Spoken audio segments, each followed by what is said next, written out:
watching the sky light up with fireworks.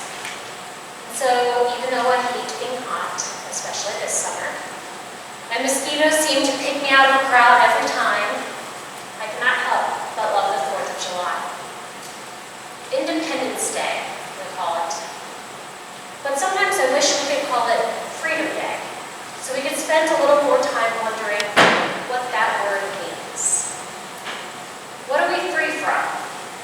What are we free to do? How do we know we are really free? Is our freedom strictly a political thing? Freedom to speak, to vote? Or is it a larger concept? Something like having enough money to do what we want to do, or be able to choose how we spend our time. One of the most peculiar things about life in the United States, it seems to me, is that we have so much freedom and are still so unwell. We are viewed as a strong nation on the global stage, yes, but we're not particularly healthy. Our families, our schools, our cities, our political systems, they all show signs of disease. We may look pretty darn good from the outside, but the truth is that inside, things are a little shaky. Earlier in worship, we heard the story of Naaman the Syrian. Now, his main claim to fame is that Jesus mentioned him in a sermon once, but his story is found in the book of Kings, which is just what it sounds like, a history of the kings of Israel from David to Zedekiah. Naaman shows up about halfway through in the 9th century before Christ, when Jehoram was king of Israel. Now, although Israel and its neighbor Aram, which we now know as Syria, were frequently at war, they were momentarily at peace.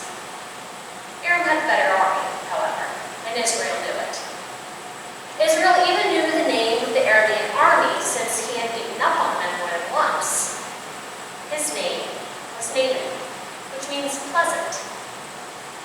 Bit of an unlikely name for a warrior, perhaps, but even his enemies admitted that Naaman was a great man whom God had favored in battle. There was really only one thing Naaman didn't have going for him. He didn't photograph well. He had leprosy, which was not as big a problem for a Syrian as it might have been for a Jew, but which ate away at Naaman nevertheless. I mean, he was a national hero. There was always that awkward moment when he met people for the first time. Some handled it well, but others stared at him or looked quickly away. He learned the hard way to avoid shaking hands. That way he didn't have to watch the other person decide whether or not to be brave when he extended his scabbed hand. He was weary of seeing the questions register on their faces. Is that contagious? Why doesn't he just stay home?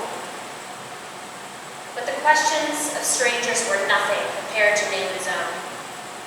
If God favored him, why was he sick? And why couldn't anyone in Aram make him well?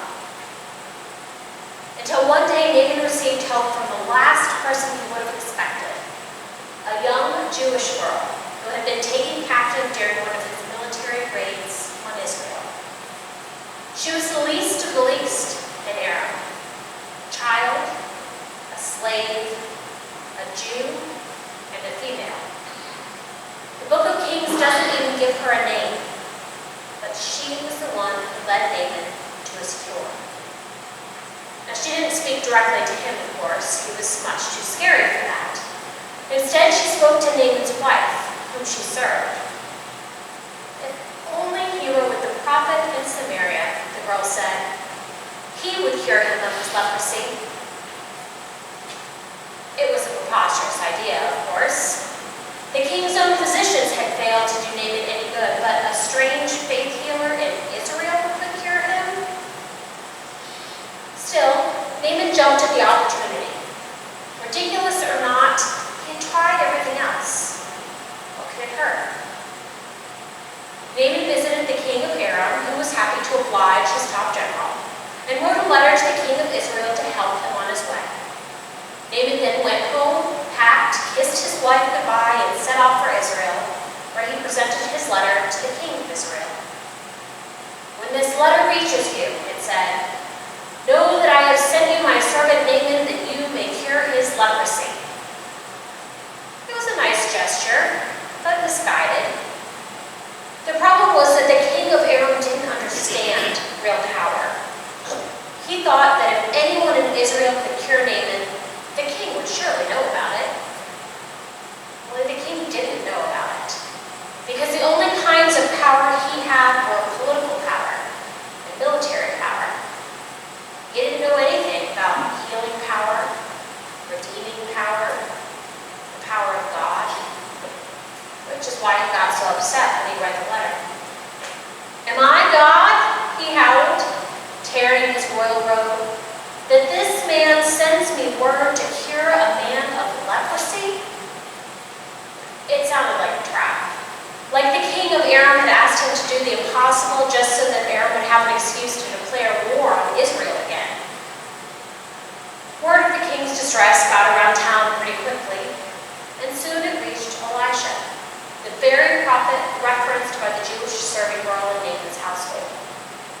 So Elisha sent word, inviting Naaman to come to him, that he might learn there is a prophet in Israel. A prophet to cure a skin disease. Sure, why not? Naaman got directions to Elisha's house, and off he went. Then he lined up his horses and chariots in the front yard and waited. What was the protocol exactly? Should he approach Elisha or let the prophet approach him? Was he supposed to kneel? He certainly hoped not. He was a general, after all. Perhaps he could offer a slight bow and then soften him up a little. "I've heard so much about you. I've come with high hopes, and I am prepared to pay anything you ask for your services." But while Naaman was still rehearsing, the door of Elisha's house opened, and a messenger came out. "Go, wash in the Jordan 7 times, he said to Naaman. "Your flesh shall be restored, and you shall be clean." Naaman was surprised, to say the least. What sort of shabby welcome was this? Weren't the Israelites supposed to be known for their hospitality? Where was his seat in the shade? A cool cup of water? A few grand gestures from the prophet himself? It was too much.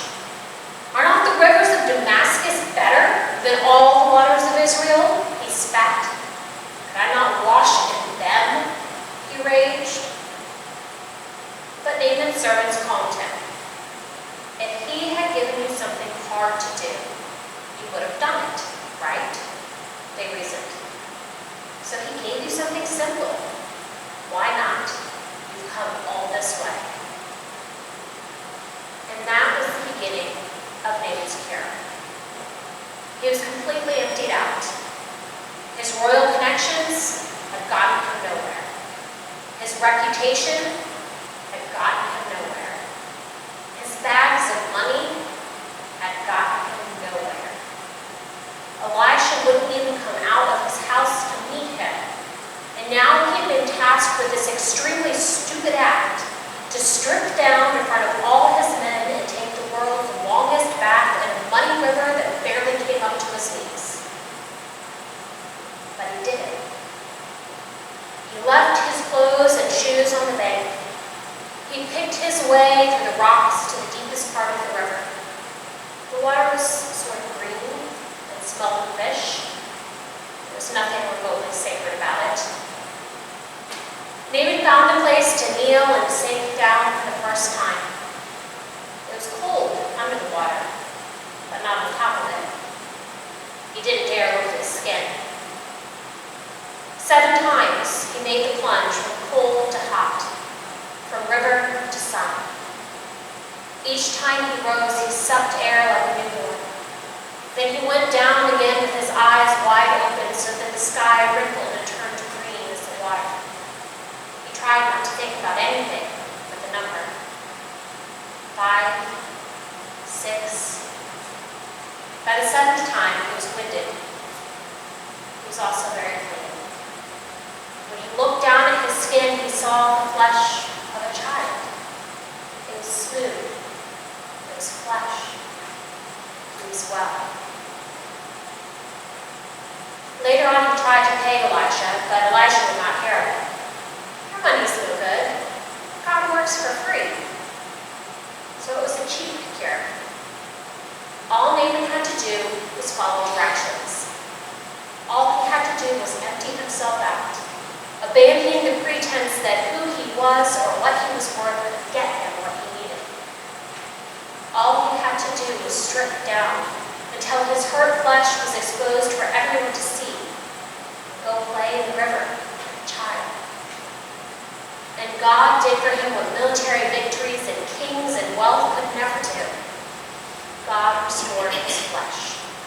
God created him all over again, and Naaman was made new. I could draw endless parallels between Naaman's and our own illnesses, but I don't think I will. Instead, maybe the next time you pray for this shaky nation of ours, you will remember that leprous man Naaman, whose wealth and power turned out to be useless to him in his search for help, and who was ready to trade it all in when God surprised him with a cheap cure that made him truly free.